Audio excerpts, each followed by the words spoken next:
Welcome to this DelftStack tutorial video. In today's tutorial, we will learn how to delete our Strava activity.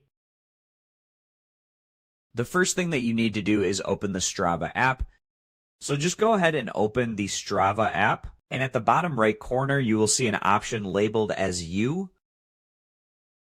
Just go ahead and click on You. And once that you have done that, at the top you will see three options, which are progress, workouts, and activities. So just go ahead and click on activities.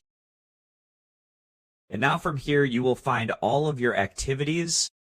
Now from the list, just go ahead and select the activity that you want to delete. So let's say I want to delete this indoor run activity. So after locating your activity, just go ahead and click on the activity. And now once that you are inside the activity, you will see the three dot at the top right. Just go ahead and click on that. And here you will see different options.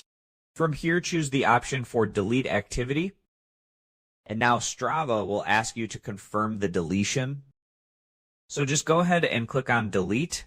And now the activity will be removed from your Strava account.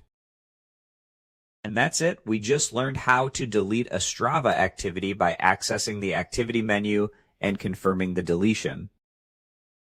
Thanks for watching. And don't forget to check out the next DelftStack tutorial video.